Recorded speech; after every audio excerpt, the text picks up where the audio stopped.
Bien, estimados alumnos, tengan muy buenos días, espero que se encuentren muy bien. Vamos a empezar las clases de la tercera unidad, vamos a ver las clases en este caso de biología y vamos a continuar con lo que es la clasificación de las células. Recordemos que en el video anterior o la unidad pasada, el último tema que estábamos viendo era organelos celulares, ¿no?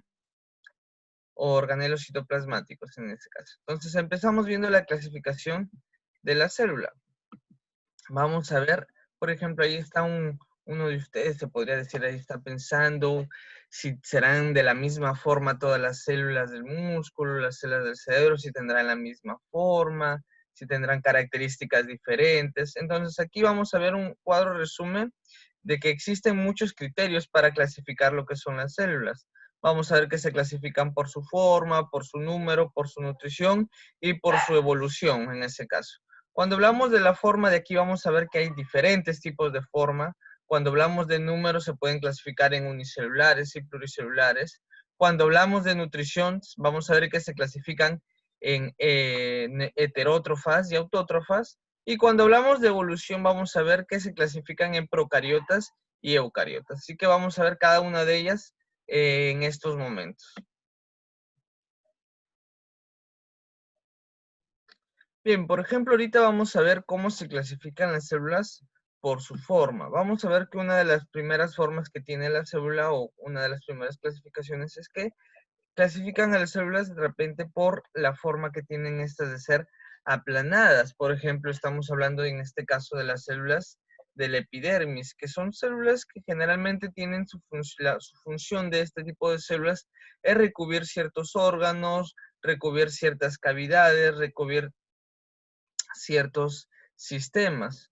Por esta razón, por ejemplo, una de las células aplanadas o una célula de las células más abundantes es, por ejemplo, las células de nuestra piel, que que se encuentran revistiendo toda nuestra parte exterior.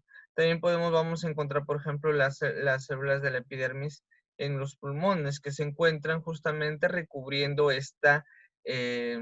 estos órganos o estos órganos.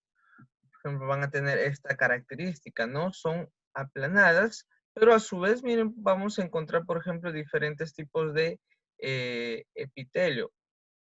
Vamos a tener epitelio plano, vamos a tener epitelio cúbico, epitelio cilíndrico, epitelio ciliado y epitelio plano estratificado incluso. Entonces vamos a encontrar dentro de las mismas células aplanadas, vamos a encontrar diferentes también.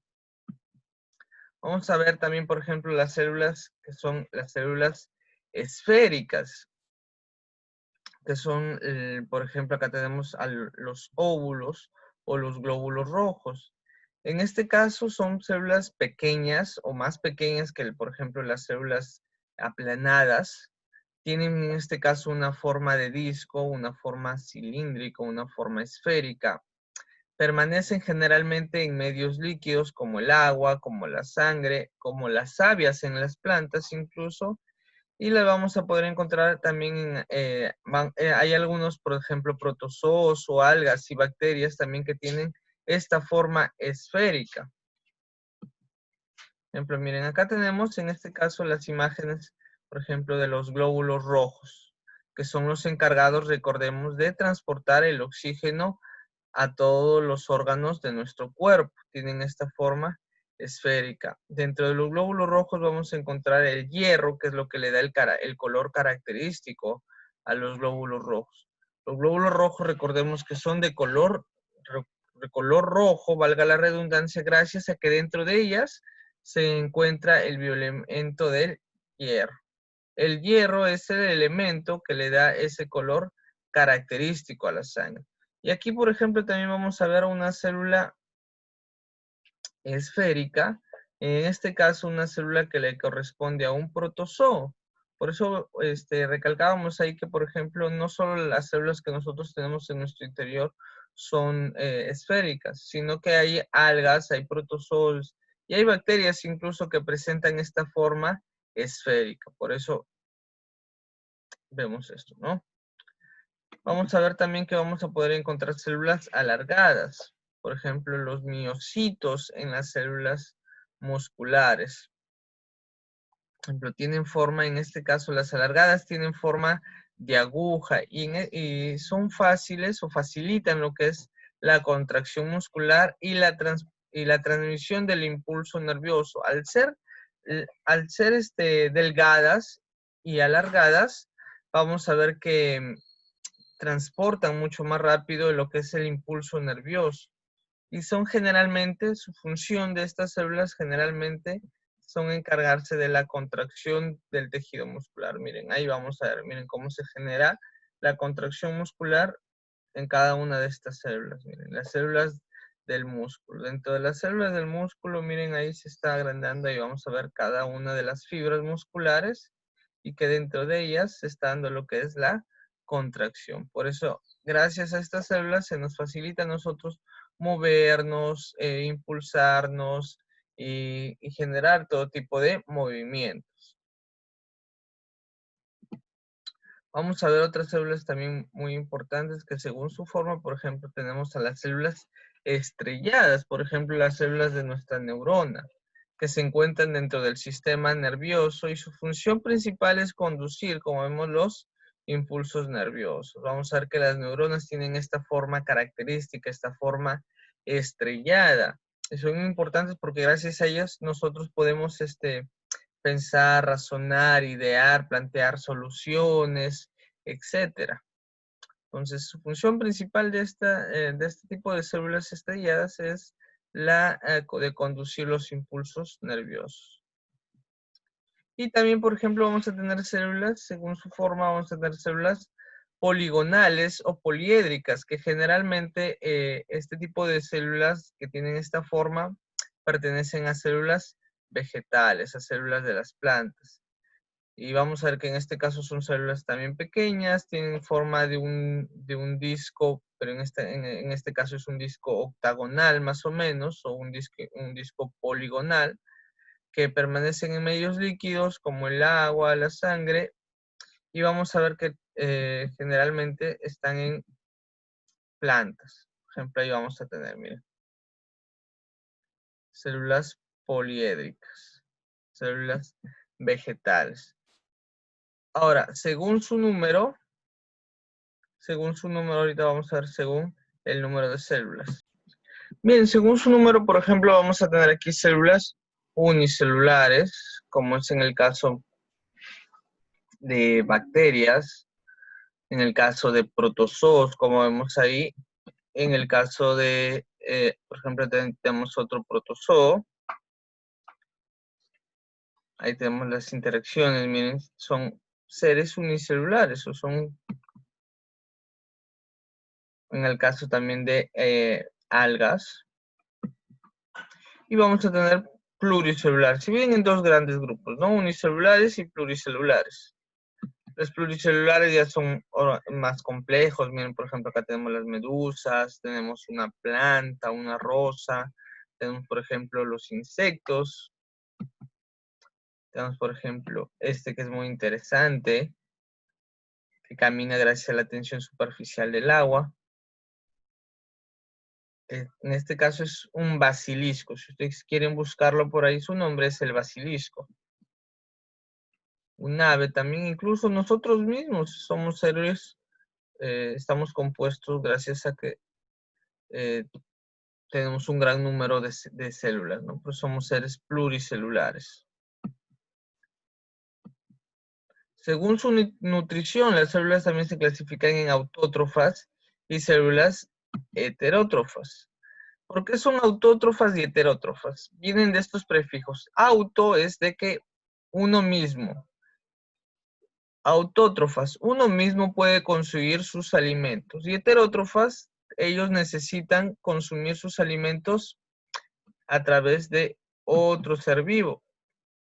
Por ejemplo, acá vamos a tener las células animales, las células de los hongos y las células, por ejemplo, de ciertos protozoarios que necesitan alimentarse de otro ser vivo para poder nutrirse, para poder generar alimento o nutrientes o energía para que ésta pueda cumplir sus funciones vitales. Repito, las células animales, las que vemos acá, las células de un hongo y las células de los protozoos. Y en las autótrofas vamos a tener, por ejemplo, las células de origen vegetal, las células que se encuentran en algas, las células que se encuentran en plantas. Miren estas características que tienen. Por ejemplo, si vemos acá también, miren, recordando, una célula animal tiene una forma más o menos circular, ovoide, mientras que una célula vegetal tiene una forma, por ejemplo, poligonal. Y ahora, según su evolución, ¿cómo se clasifican las células? Según su evolución se clasifican en dos grandes grupos, las que son eucariotas y las que son procariotas. Se les da esta terminología o este nombre de eucariotas y procariotas por dos prefijos. Por ejemplo, en eucariota vamos a ver que tiene el prefijo eu, que significa verdadero, y carión, núcleo. Entonces, que si juntamos los dos, ¿qué diría? Verdadero núcleo. Y es porque las eucariotas sí tienen un núcleo verdadero. En cambio, las procariotas, vemos sus prefijos que dice pro antes y carión núcleo. O no tienen un núcleo verdadero, o antes de tener núcleo se llama. Por eso decimos que las procariotas son menos evolucionadas, porque vemos que son más antiguos y no tenían núcleo. Por eso dice antes del núcleo, antes de tener un núcleo. Entonces, la primera característica o primera diferencia entre estos dos grandes grupos de células es que las eucariotas, las de aquí, sí tienen un núcleo verdadero. En cambio, las procariotas no tienen un núcleo verdadero. Ahora vamos a ver, por ejemplo, imágenes de... Miren, acá vamos a tener imágenes de cada una de estas, de este tipo de células. Miren, acá tenemos las procariotas y acá tenemos las eucariotas. Dentro de las eucariotas vamos a tener que a su vez se dividen en dos grupos también, las animales y las vegetales. Pero vamos a ver de manera general primero las diferencias que tienen las procariotas de las eucariotas. Miren, aquí podemos ver en esta imagen, por ejemplo, las eucariotas no contienen, ya dijimos, núcleo, no contienen un núcleo definido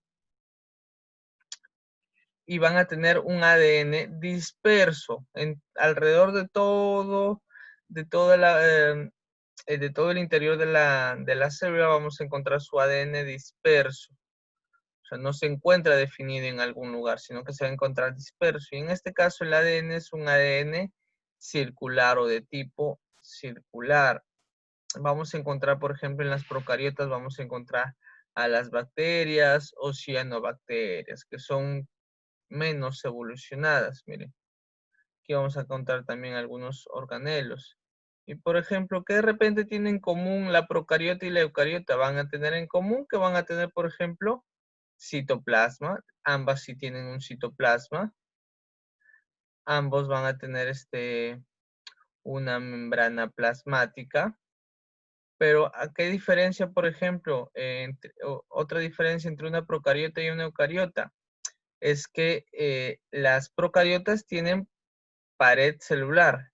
En cambio, las eucariotas, solamente los que van a tener pared celular son las células vegetales. Una célula animal, por ejemplo, no tiene pared celular. Otra diferencia es que las procariotas y las eucariotas van a contener, por ejemplo, las procariotas tienen pocos organelos. Casi no tienen muchos organelos. En cambio, las eucariotas sí van a contener diferentes tipos de organelos. ¿Ya? Entonces, a ver, nuevamente vamos a recapitular las diferencias y semejanzas de una procariota y una eucariota. A ver, repito, ya para que quede esto bien claro. Semejanzas, miren, semejanzas es que van a contener, por ejemplo, citoplasma y ribosomas. Citoplasma, ribosomas y un ADN. Repito, semejanzas entre una eucariota y procariota es que van a tener citoplasma, ribosomas y ADN. Ambas, tanto una procariota como una eucariota. Y diferencias. La primera y la principal, las procariotas no poseen núcleo, las eucariotas sí poseen núcleo.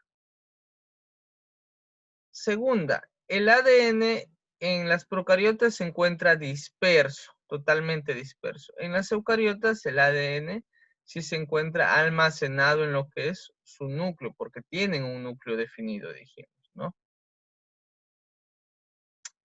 Otra diferencia, que las procariotas tienen pocos organelos, en cambio las eucariotas sí tienen diversa cantidad de organelos en este caso.